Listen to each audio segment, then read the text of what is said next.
So I was just walking past the jetty along this road here, and there was a guy. He was fishing, and he had two fishing poles, and I was thinking, don't catch a fish, go vegan, don't catch a fish, as I do when I see anybody fishing at this jetty.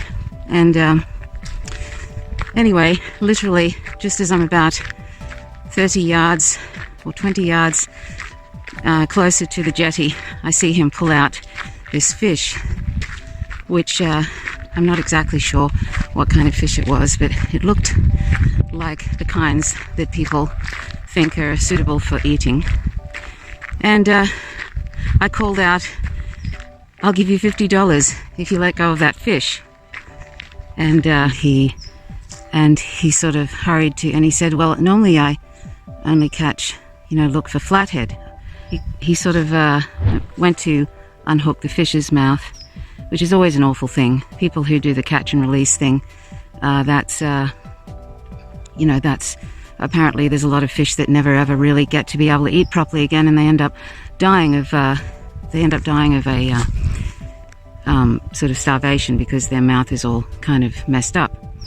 So I'm no fan of that, but I'm not sure exactly if he normally keeps fish like that.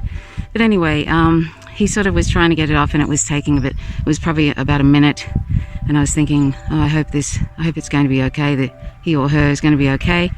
And I said, and he said, "Oh, I'll get the hook out of the fish's mouth." And so he managed to get the hook out, and then and I also had said to him, "I'll give you $50, and if you can call it a day, so end today's fishing."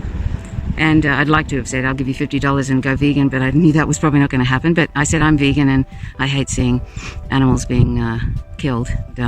So anyway, he walked down to the sort of where the river meets the bank, and he kind of put the fish in gently, and I saw it swim away. It was a little bit worse for wear, but I think would probably be okay. I don't know what kind of damage was done to their mouth, but I imagine it's not great for any fish having a hook ripped out of their mouth.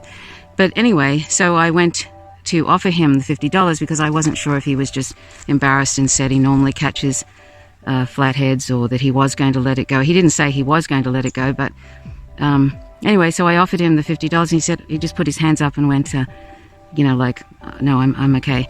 And I was so delighted that he, didn't take the money, and also he went home. And, he was sort of like in his, he looked like he was in around sort of close to 50. And I just, that was just so great. I don't know if he had intended to let it go, and, or, maybe just the offering, he kind of thought, I obviously wanted the fish to live. So anyway, that was really good. I hope that little fish lives a long, happy, healthy life. And I hope anybody who's listening to this considers literally the trillions and trillions of sentient fish and animals like them, aquatic animals basically, that they are, tortured and killed every year. They suffocate to death or die slowly in nets, or are dragged along the floor, or thrown back overboard as bycatch in quotes, and they end up dying anyway. And this includes all the fetishized ones, the dolphins, the whales. I mean, there's 150,000, is it dolphins or something? Or 150,000 of the fetishized animals, just alone are killed every year as sort of bycatch in quotes. And there's a huge amount of sharks, like hundreds of millions of sharks are killed either intentionally or unintentionally and thrown overboard, and they die anyway, or they're caught up in nets. So anyway, please consider going vegan, because this is really, really so incredibly sad, and it's so wrong. And apart from the fact that fish are sentient and aquatic animals are sentient, we don't need to be using them at all for, food or clothing or entertainment or any other reason. They're not ours to do with what we wish. They're sentient, and that's what matters. And if we're ever wanting peace on this planet and a non-violent planet, it starts with you and I And, it starts with what we have on our plates, on our backs, and everything else. So please go vegan. Thanks so much for watching. My website, if you want to find out how to go vegan, it's howtogovegan.org. Thanks for watching. My name is Trish Roberts. Till next time. Bye for now.